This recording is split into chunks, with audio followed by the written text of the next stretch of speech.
Dunia ini panggung sandiwara, ceritanya mudah berubah. Salam saudara sekalian yang dikasihi oleh Tuhan. Beberapa waktu yang lalu di dalam hari ulang tahun Golkar yang ke-59, Bapak Presiden kita dalam pidatonya mengatakan bahwa hari-hari ini dalam tahun politik ini terlalu banyak drakor, terlalu banyak sinetronnya, sinema elektronikanya, terlalu banyak sandiwaranya. Tapi itulah saudara, dunia ini memang seperti kata grup band God Bless, saudara, memang sebagai panggung sandiwara. Dan kita penghuni dunia ini itu adalah pemain daripada sandiwara itu sendiri. Saudara, kita masuk dalam tahun politik karena tahun depan 2024 kita mau memilih pemimpin, memilih presiden, wakil presiden yang akan memimpin bangsa kita. Kita memilih yang namanya wakil rakyat, baik tingkat pusat sampai dengan tingkat daerah. Saudara, ingat bahwa pemimpin yang baik itu adalah berkah bagi rakyat. Pemimpin yang baik itu adalah berkat bagi rakyat. Karena pemimpin yang baik itu akan memikirkan kesejahteraan, kemakmuran, keadilan bagi rakyat. Bukan rakyat tertentu, tapi seluruh rakyat yang dipimpinnya. Kalau di Indonesia berarti seluruh rakyat Indonesia. Ingat, pemimpin yang baik adalah berkat bagi rakyat. Oleh sebab itu hari ini kita akan melihat kebenaran firman Tuhan. Pemimpin yang pantas atau yang dikatakan sebagai pemimpin yang baik bagi sebuah bangsa itu yang bagaimana, saudara? Kita akan sama-sama melihat kebenaran firman Tuhan. Namun sebelumnya kita akan melihat Indonesia. Bahwa di Indonesia ini untuk menjadi seorang pemimpin itu melalui yang namanya kendaraan. Dan kendaraan itu adalah partai politik. Jadi partai politik itu adalah kendaraan bagi seorang pemimpin. Tetapi ingat, dalam kita memilih pemimpin, yang menjadi fokus kita jangan parpolnya. Tapi fokus kita adalah sosoknya, figurnya, pribadi dari seorang pemimpin itu. Kenapa? Ya walaupun seorang pemimpin dia memakai kendaraan politik atau partai politik, tapi ingat, setiap partai politik dibentuk, didirikan hanya dengan tujuan apa? Tahta dan harta. Ingat, setiap partai politik dibentuk, didirikan dengan tujuan tahta dan harta.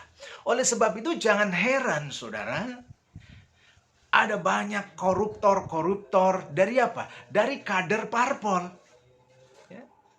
Baik mereka yang duduk di menteri, mereka yang duduk dalam kepengurusan instansi tertentu, banyak yang korupsi. Mereka adalah banyak dari kader-kader yang namanya kader politik. Karena memang politik, partai politik dibentuk dengan tujuan kekuasaan, tahta dan harta. Dan semakin partai itu berkuasa, maka semakin mudah untuk mendapatkan kekayaan.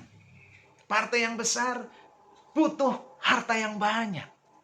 Semakin harta banyak, maka semakin banyak pengikutnya juga. Itu juga yang dikatakan oleh kitab Amsal, saudara. Di dalam Amsal 22 ayat 7 di sana dikatakan, orang kaya menguasai orang miskin. Yang berhutang menjadi budak dari yang menghutangi. Jadi kalau partainya itu kaya, maka dia akan semakin menguasai partai-partai yang kecil. Dia akan cenderung untuk berkuasa. Kemudian di dalam Amsal 19 ayat 4 di sana juga dikatakan, kekayaan menambah banyak sahabat, tetapi orang miskin ditinggalkan sahabatnya. Kekayaan menambah banyak sahabat. Jadi untuk mendapatkan banyak teman, ya, banyak sahabat dibutuhkan yang namanya kekayaan. Oleh karena itu yang namanya partai itu berlomba-lomba bagaimana partai itu menjadi kaya, bagaimana partai itu diikuti oleh banyak orang. Nah, untuk diikuti oleh banyak orang, di sana dibutuhkan yang namanya harta juga, saudara. Jadi ingat, partai dibentuk, apapun partai politiknya, dibentuk dengan tujuan kekuasaan. Mendapatkan kekuasaan. Dan mendapatkan harta. Tahta dan harta. Itulah tujuan dibentuknya yang namanya partai politik. Oleh sebab itu, di dalam kita memilih yang namanya pemimpin bagi bangsa kita, kita lebih fokus melihat sosoknya, melihat pribadinya, melihat figurnya, saudara. Dan kita akan melihat kebenaran firman Tuhan. Pemimpin yang baik itu yang bagaimana? Saudara, saya akan bacakan, ini adalah bagian daripada nasihat yang diberikan oleh seorang hamba Allah yang bernama Yitro. Yitro adalah mertuanya Nabi Musa. Nabi besar, nabi yang sangat dihormati bukan saja oleh orang Yahudi, oleh orang Kristen dan juga oleh orang Muslim. Itulah Nabi Musa. Nah, Nabi Musa mendapatkan nasihat dari mertuanya yang bernama Yitro. Karena pada saat itu Nabi Musa diperintahkan oleh Allah untuk mengeluarkan umatnya, bangsa Israel, keluar dari Mesir menuju tanah Kanaan, saudara. Musa memimpin seorang diri. Pada saat itu memang dibantu oleh saudaranya yaitu Harun. Tapi dalam perjalanannya Musa lebih banyak memimpin sendiri. Sehingga banyak menghadapi yang namanya persoalan-persoalan yang hebat, yang luar biasa, yang tidak terselesaikan. Oleh sebab itu Musa memberikan yang namanya nasihat. Yitro memberikan nasihat kepada Musa. Dan kita akan baca, saudara, nasihat dari Yitro. Dan saya kira inilah kriteria dari seorang pemimpin yang baik. Ingat, pemimpin yang baik adalah berkah bagi setiap orang yang dipimpinnya. Presiden yang baik adalah berkat bagi rakyat. Ya. Wakil presiden yang baik adalah berkat bagi rakyat. Nah, bagaimana kita melihat kriteria seorang pemimpin yang diberikan oleh firman Tuhan?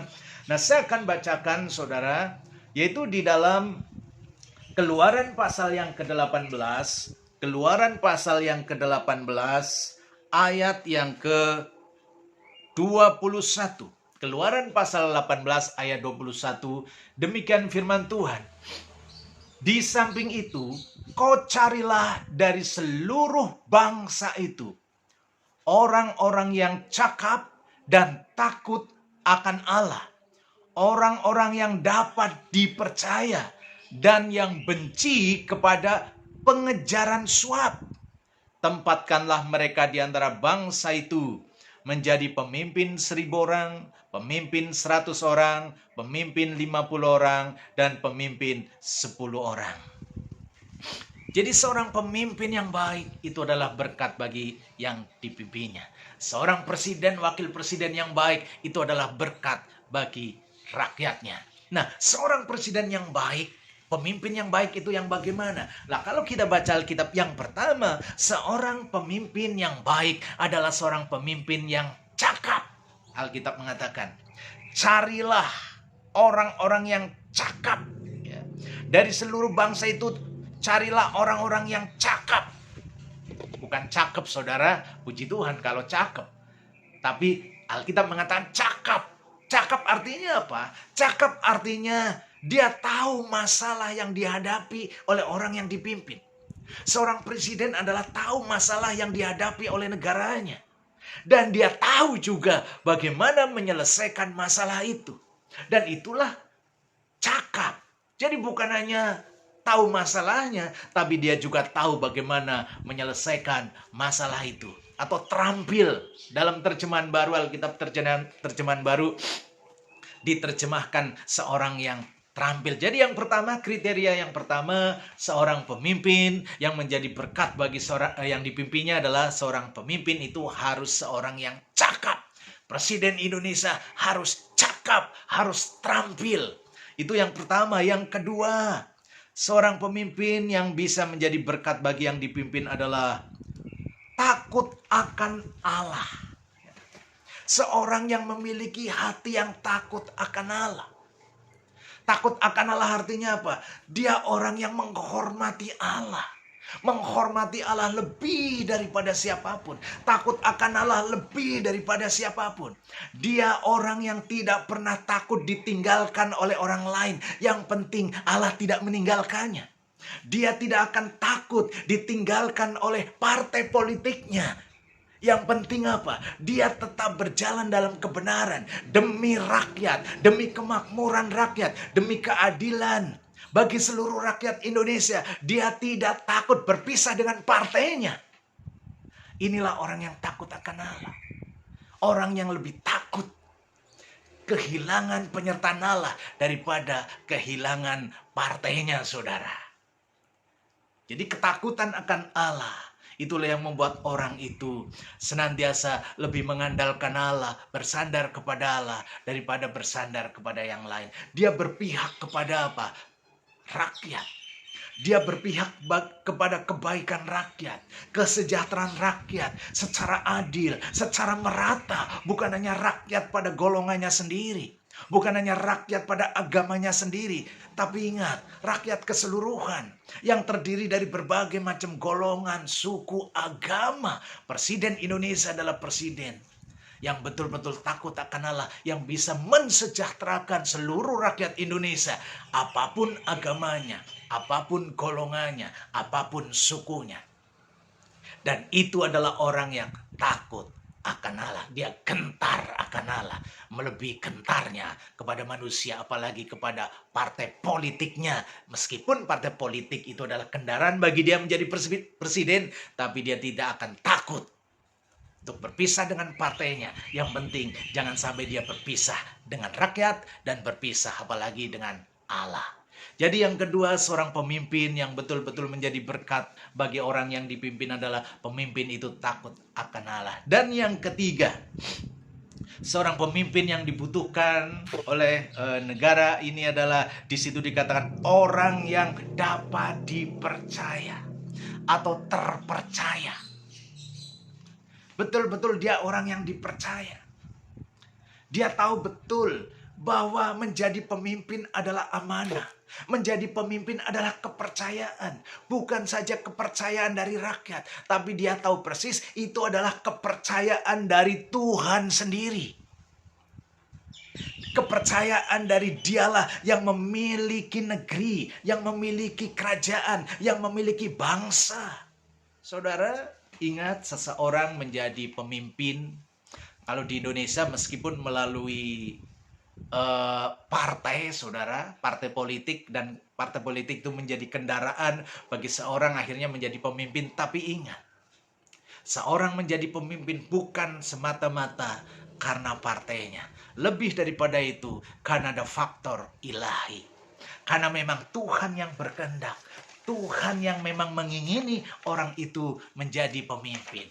Di dalam kitab Daniel pasal 4 ayat 17 di sana dikatakan, Daniel 4 ayat 17 ini adalah perkataan seorang Daniel, Nabi Daniel. Dia mengatakan, titah ini adalah menurut putusan para penjaga dan hal ini menurut perkataan orang-orang kudus, supaya orang-orang yang hidup tahu bahwa yang maha tinggi berkuasa atas kerajaan manusia dan memberikannya kepada siapa yang dikehendakinya, bahkan orang yang paling kecil sekalipun dapat diangkatnya untuk kedudukan itu. Jadi ingat, seorang menjadi pemimpin, memang ada faktor partai politiknya yang membawa. Tapi lebih daripada itu adalah karena faktor ilahi, Tuhan sendiri yang mengangkat. Ketika orang itu betul-betul punya hati takut akan Allah, maka Allah yang mengangkat. Ketika orang itu betul-betul punya hati bagaimana mensejahterakan rakyat secara menyeluruh, maka Allah berkenan untuk mengangkatnya. Jadi yang ketiga, orang itu betul-betul dipercaya dan terpercaya.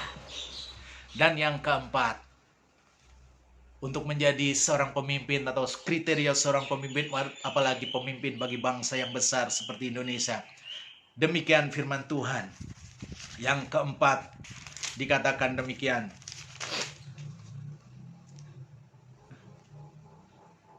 Orang yang benci kepada pengejaran suap. Orang yang benci kepada pengejaran suap. Orang yang benci kepada suap.